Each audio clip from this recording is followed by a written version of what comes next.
Hey guys, how you doing? My name is Lena. Welcome back to another video. So today I have here like a quick list of fantasy books that I have already kind of recommended to you, but you still haven't read. Why? So here I have some of my favorites, some series I don't talk that much about, but I just want to shout them out again, basically. So without further ado, let's just get started. I don't think I'll ever get tired of talking about this series, but this is The Wrong of Kings by Ken Lyons. By Jen Lyons. Book 1 in A Course of Dragons, and the 4th book is about to come out this month. I'm so excited. I'm so invested in this story. Basically, we're going to follow Kieran, and he is the bastard of this lord. He discovers this quite in the early part of the book. And we also discovered that he is actually in prison, and he's telling us how he got there, basically, in his life story. And, you know, his jailer is kind of a shapeshifter kind of thing. It's weird. This series is weird. Is this book overly complicated? Yes. Is that a bad thing? No. I actually love this first book. Like, I like the third one. It's probably it's actually my second favorite. But this first one, those multiple timelines are just fantastic. And we also have multiple POVs. This book is incredible. And there's also a polyamorous relationship that starts later on in the series. So cool. I'm not a romance person, but I'm just like so invested. Like so invested in this shit. I just love it. So I have here another one of my favorites. This is the Traitor Baracorant by Seth Dickinson, which is the first book in what is going to be a quartet, I believe. I think there's going to be more than 3 books. But this is a very weird book, I know. Also very weird one. Extremely polarizing, but I just love it. If you like court intrigue, political intrigue, and that type of stuff in books, you're probably going to really enjoy this. Even though it's kind of more of a slow read, it's just so worth it. Like, so worth it. Basically, we're going to follow Baru, and you know, her line is about to be conquered by the, well, what is it? The Empire, almost Emperor, the Empire of Mask. And you know, they're doing it quite slowly because they just bring in their culture, their money. They're not like conquering by force, and they don't usually do that, actually. There's this kind of, this like slow colonization, you know, we can only use our money and such. She basically swears revenge against the Empire, and we follow from there. We follow her when she's a little bit younger, and then we go when she's kind of a grown-up woman. And this book is so good, man. The main character is quite unlikable sometimes, but it all makes sense in the end. It is just amazing. And the ending of this book also, so good, like so good. So next here I have The 1,000 Names by Django Wexler. I don't talk too much about this series. I still need to continue it. But when I read this, I was a little bit, not disappointed, I was a little bit underwhelmed. Because I thought I was going to love this because it's military fantasy, and military fantasy is something that I love. There's another military fantasy here. You'll see. Basically, oh my god, my back. But basically in this one, we follow 3 POVs, if I remember correctly. We first have a sergeant from one of the regiments who is kind of dealing with the revolution, and he's kind of stranded in unknown territory. Then we have Winters, who is a soldier in this army. She is passing out as a boy, and she's amazing. She's the best POV for certain. And then we have the new colonel. He's quite a special, not gonna lie, but he's probably one of the most interesting lines in this novel. Like, there's some magic related here. I just don't want to spoil too much. I think this book is better going into not knowing much. But if you like military fantasy, gunpowder fantasy, flintlock fantasy, it's the first time that I said that right. You're probably going to really enjoy this. I really need to continue with this series. Then I have here some kind of dark fantasy. This is Smoke and Stone by Michael R. Fletcher. You're going to miss some books here, but I'm just going to include them in the video that I'm working on for next week. So today we're stuck with Smoke and Stone, and I quite enjoyed this one. I liked Blackstone Heart better, but this one is still super cool. We basically are set on the city of Bastion, which is basically the last kind of remnant of humanity after this battle of the gods. So this is a ring city, and on the outside there's just like death, basically. You cannot go outside. So the closer to the center, like the wealthiest the people. So we're going to follow two main POVs. One is Akaji, who is a priest, and he's tasked with kind of arranging, kind of make things right with the outer circle. And then we are going to follow Nabu. Was it Nabu? No. She is kind of dreaming of escaping. She doesn't want to live in this part of this ring city. She lives in the outer ring. And lately she's been having these weird dreams about Mother Death, which is a kind of defeated god that now wants to get inside the city again. It's just so cool. The religion system and the magic system in this is amazing. Love some gods meddling with humans. Like, that's so cool. Like, so cool. Now on the complete opposite, we have How to Defeat a Demon King in 10 Easy Steps, which is a book by Andrew Rowe. This is basically like the complete opposite of the book that we have just talked about. Basically, this is a fun adventure. It's a literary RPG, and it's really inspired by Zelda. You can tell it from the cover, but it's just so cool. If you like video games, you're going to love this. It has like so many kind of Easter eggs throughout the whole book. It's amazing. We basically follow this magician whose power is to basically store things. She has the power of storing things, which is really important. And she's in his way to kind of become a hero. It's just so cool, so funny. If you just want a good time, highly recommend this one. Also, the audiobook for this is fantastic. So I will highly recommend that one. Yes. I told you I was going to include some of my favorites here.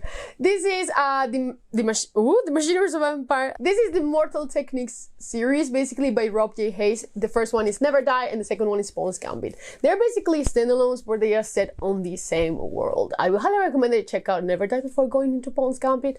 But Pawn's Gambit is literally my favorite, and it's just so good. But basically in Never Die, we're going to follow this little kid, and he is tasked by a Shinigami, a god of death, to basically kill and resurrect this hero so he can defeat the Emperor. The premise of that book is just incredible. And then in Pawn's Gambit, we're going to follow a competition between the gods, and that competition is based around selecting a human, and the one that collects more treasures and is the one that gets to face the King of the Gods, basically, and maybe become the next one. It's just so cool. I recommend both of these. These are amazing. This is so hard-hitted. I thought it was just like a silly adventure book, but it is not. The ending, what a betrayal. That ending, holy shit. Holy shit, I wanted to cry so bad with the end of this book, but Pawn's Gambit is fantastic. Highly recommend both of these. Then we have here a recent read of mine. This is 16 Ways to Defend a Walled City by K.J. Parker. I said it right, holy shit, so many similar names. But basically we're going to follow Orhan, and he is the colonel of the Engineers Corps. And he is basically the only one left to defend the city against this new threat that now has become really dangerous. And they basically lay siege to the capital of the empire. And you know, the cool thing about this one is that it has an unreliable narrator, and it's kind of hinted sometimes, and it's just so cool, man, so cool. It's also quite funny and satirical, so if you like that, you're probably going to enjoy this. Also, it's quite of a slow book, you know, it's about a siege. They don't fight that much, you know, he's just like working around things and trying to make everything work. Again, after, you know, some mysterious thing happening with the Emperor. It's just super fun. I read it in like a day and a half, something like that. I really enjoyed it. So if it sounds like something you might enjoy, I will highly recommend that you try this one. I also really want to read the sequel, which is How to Rule an Empire, Get Away with It, or something like that. Sounds great. Then I have here Phoenix Extravagant by June Lee. This is not one of my favorite books, but I think many of you might enjoy this one. This is basically set on a kind of steampunk fantasy world, and we're going to follow an artist, which is something that we don't follow too much. They are basically like trying to become like a royal artist, something along those lines. But they are tasked with this kind of weird blueprint. They are just like not really sure what it is. until they basically discover that it's about a dragon that works with magic, like an automaton dragon. So cool, man. So cool. The premise of this book is amazing. But basically this dragon attacked an entire village. They don't really know what failed and they're trying to figure out basically what happened. It's amazing. I highly recommend this one. If you just, you know, want something a little bit different from your traditional fantasy. I didn't completely love it, but I definitely enjoyed it. And I thought it was really easy to follow. Even though there's a questionable love story here, like really questionable. Extremely questionable actually, but the rest is fantastic, so I will really suggest that you check out this one. Then we have here The Shadow of What Was Lost by James Islington. Still not that many people is reading this series. I don't know why, because this series is fucking fantastic. Like if you just like Wheel of Time, Mistborn, like, you know, Brandon Sanderson in general, you're really going to like this. Probably also Brian McClellan, even though it's closer to those other two, but this one is fantastic.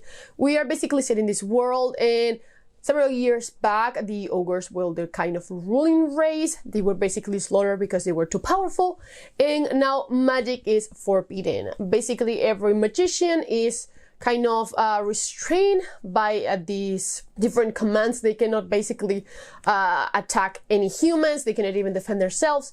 And we are going to follow Devin. He's basically about to pass this exam to become a magician, and the thing is, his magic hasn't manifested yet, so he's probably going to fail and be stripped of every single magical thing in his body and become a shadow, which is terrible and an awful fate. Like, no. So he's basically forced to flee when he discovers that he's not actually like a normal mage, he is an ogre. So he really needs to flee this academy, and at the same time we're going to follow this mysterious guy who just appeared in the middle of his lore village, and he doesn't know how he got there, and it's just great. Caden's story is super cool. Like, super cool. But both of these POVs are amazing. I just really like this. There's a lot of court intrigue in this and time travel magic. Like, I don't usually reread books, but this one I did because it's amazing. And the second one, insane, in fact insane. What can I say? This is The Grace of Kings by Kelly. Read this. Just do it. What are you waiting for? It's fucking amazing. It's great. It's big, I know, but it's incredible. Do it. If you want to know more about this book, you can definitely check out my review that I did for it on why you should read The Grace of Kings. It's amazing. Don't be afraid. It's a little bit slow, I know, but some characters here are incredible. The sequel is just heartbreaking, and it's just even better than this first book. Like, I'm so not ready for book 3, which is coming out this November. I'm so not ready. Like, it's going to be awful. I'm going to suffer so fucking much, but the second book is also a chunker. It's right there, and I read it in 2 days. I couldn't stop. It was amazing. But read The Grace of Kings. Made me say that again. And then here I have the book that basically inspired this video. This is 7 Days of an Empire by J.R. Matthews, and oh boy, this is an arc. It's coming out in June next month. Get ready to pre-order your copy. Boy, if you like court intrigue, you're going to love this. Like, I couldn't stop reading. This is a chunker of a book. It might not seem like it, but it actually has almost 700 pages, and I flew through it. It was amazing. Like, I read like at least 100 pages a day because I just wanted to know more and know more and know more. I set in this world, which I actually believe is Roman inspired. This might be just in my mind, but I'm pretty sure it is. And the emperor just died. The thing is, to continue with the next coronation, you need to bring the emperor's body back to the capital with this amulet that's called the Flame. So we're going to follow 2 POVs. One is a magician that is with the emperor's body, and one is the general of the army that is in the capital of this kingdom waiting for the body. And a lot of things are going on. A lot of things are going on in the capital. A lot of things are going on in, the march. It's just fantastic. A lot of court intrigue. It's just so cool. You really need to figure out what happened with the death of the emperor. Maybe it's going to repeat. Amazing. Like, I love this. I love this. This is now one of my new favorite books. It was so good. Then getting to the end, we have one of my favorite series of all time, Promise of Blood by Brian McClellan. I fucking love this series. This flintlock fantasy is amazing. If you're looking for a different take on fantasy, you're probably going to really like this. But basically in this one, we're going to follow General Thomas. He just basically committed a coup and murdered the king. Such a nice guy, Thomas. And everything is, you know, a little bit shaken because the nobles are pissed off. Everything is a mess. There's a war with another country. So Adro is a little bit of in a mess, literally in a mess. So apart from Thomas, we're also going to follow his son, Taniel, who is a powder mage, meaning he can basically snort gunpowder and have magical abilities related to, you know, making things explode or using guns. Is amazing. And the third POV is going to be a detective, because we also have kind of a mystery plot going on in this series. It's amazing. Again, if you like court political intrigue, you're probably going to really like this. There's a lot of maneuvering through different people in here. It's fantastic. And the fight scenes are just so cool in this series, like so cool. And the last book that I have here is The Bone Shard Daughter by Andrea Stewart. And this is probably going to appear on another video with underrated fantasy books, because this is so underrated. And for some reason I thought this is YA, but it's published by Orbit, so it's not YA, it's adult fantasy. And it was so cool.